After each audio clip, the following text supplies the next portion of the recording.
Hello friends, आज हम physics का एक बहुत ही बेहतरीन सवाल, बहुत ही ट्रिकी क्वेश्चन बनाने जा रहे हैं। और इस क्वेश्चन से हमें बहुत कुछ सीखने को मिलेगा, बहुत बेहतरीन बेहतरीन कॉन्सेप्ट सीखने को मिलेंगे। कैसे आप एक छोटे से क्लास में लर्न किया गया कॉन्सेप्ट लगा के एक बहुत ही टफ सा दिखने वाला क्वेश्चन आसानी से सॉल्व कर सकते हैं, ये एक चीज़ सीखने को मिलेगी। तो अभी देखते हैं सवाल क्या कहता है, फिर समझेंगे कि आखिर क्या खास है इस सवाल में, क्यों मैं इस सवाल को बनवा रहा हूँ। देखो, कह रहा है particle A moves along a circle of radius R. देखो ये फिगर दिया हुआ है कि एक पार्टिकल है, ये जो ए पॉइंट पे है, इस पॉइंट पे मूव कर रहा है अलोंग द सर्कल, ऐसे मूव कर रहा है ये पार्टिकल, ठीक है। अब यहाँ पे इसने पूछा है कि R which vector R radius R 50 centimetre, so that its radius vector R relative to point O. देखो रिलेटिव पॉइंट ओ से ए की जो आपकी रिलेटिव वेक्टर है वो आर है। तो हम कह सकते हैं कि ओ के रिस्पेक्ट में ए का जो पोजीशन वेक्टर है वो आर है, और rotates with the constant angular velocity omega is equal to 0.4 radian per second. यहाँ बहुत ही ध्यान देने वाली बात है कि यहाँ जो ओमेगा दिया गया है वो with respect to point O दिया हुआ है, मतलब इस पॉइंट के रिस्पेक्ट में आपको दिया गया है।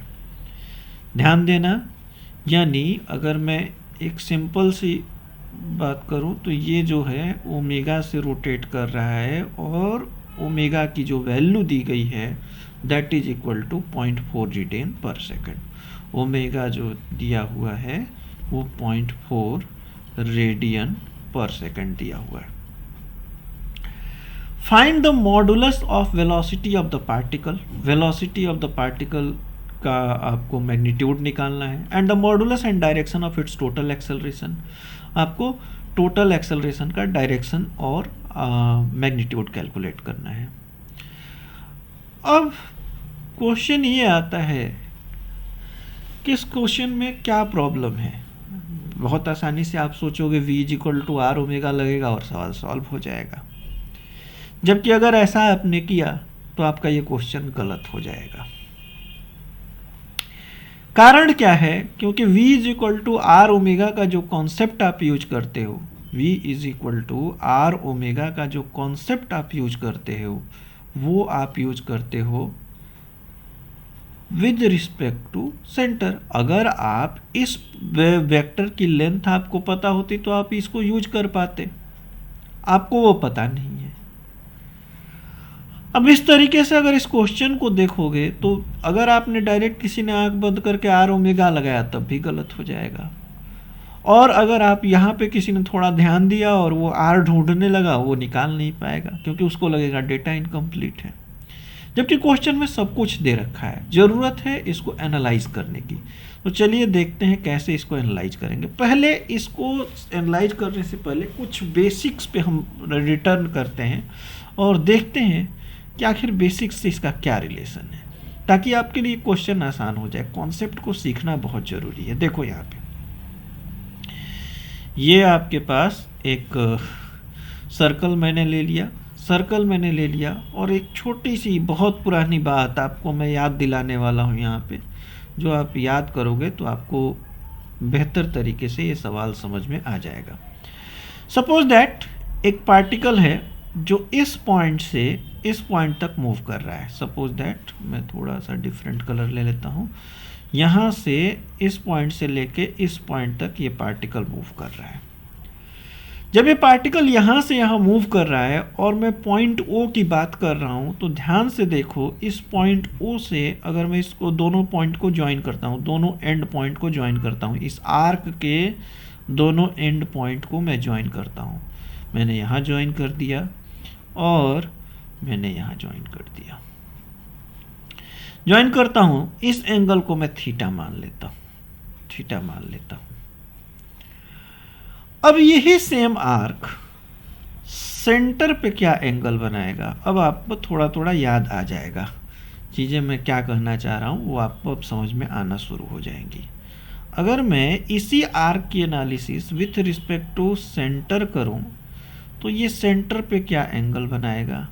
और याद करो क्लास 8th में आपको सर्कल चैप्टर में क्या पढ़ाया गया था, आपको ये बताया गया था कि सेंटर पे बनने वाला जो एंगल होगा वो सर्कमफेरेंस पे बनने वाले एंगल का हमेशा दुगना होता है, ट्वाइस होता है। Same arc subtends twice the angle at the centre than at the circumference. Are you getting? It means what? Here angle formed will be 2 theta. ये थीटा है, ये 2 थीटा है, मतलब यहाँ अगर ये थीटा मूव कर रहा है तो यहाँ 2 थीटा मूव कर रहा है। कहानी समझ में आई? कहने का मतलब ये हुआ कि जहाँ का रेडियस आपको नोन है वहाँ पे आपको पता चला कि अगर ये omega is equal to 0.4 radian per second से with respect to O move कर रहा है तो omega with respect to B, omega with respect to B क्या होगा, that is equal to 2 omega with respect to O. कारण क्या है? कारण ये है कि यहाँ पे थीटा एंगल मूव करेगा तो यहाँ 2 थीटा। आपको पता है, देखो थोड़ा सा, ओमेगा क्या होता है, एंगुलर वेलोसिटी, मतलब angular displacement with respect to time. अब आप देखो थीटा 2 थीटा हो गया तो ये क्या हो जाएगा, 2 ओमेगा हो जाएगा।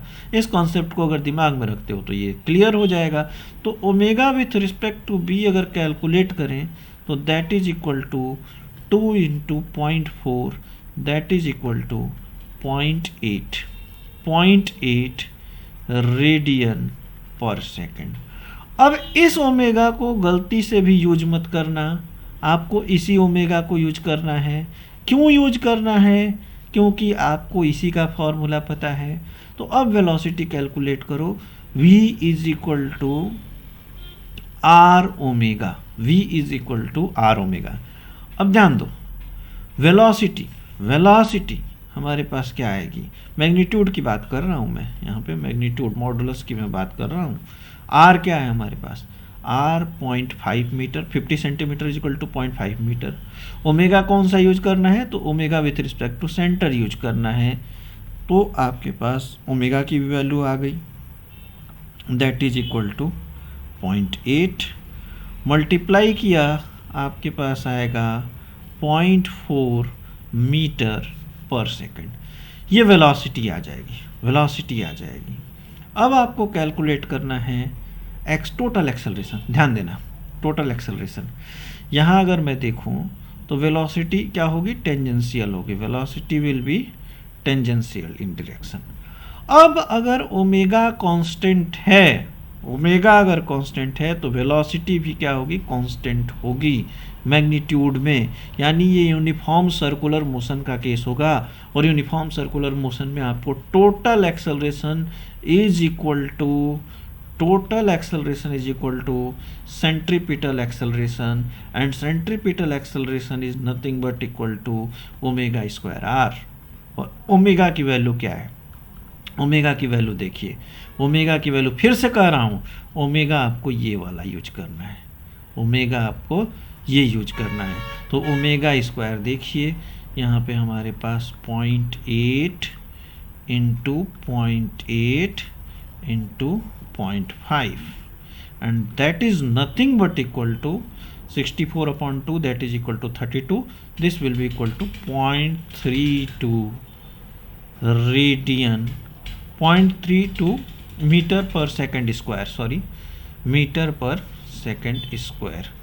So this will be equal to centripetal acceleration is equal to 0.32 metre per second square.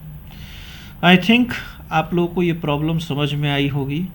ये जो कॉन्सेप्ट मैंने आपको यहाँ बताया है इसको ज़िंदगी भर याद रखिएगा, क्योंकि बहुत सारी जगह इस पे सवाल आ जाता है और आप लोग को समझ में नहीं आता है, आप आर ओमेगा डायरेक्ट लगा के चले आते हो और सवाल गलत हो जाता है। ओके, थैंक यू, मिलते हैं नेक्स्ट प्रॉब्लम में।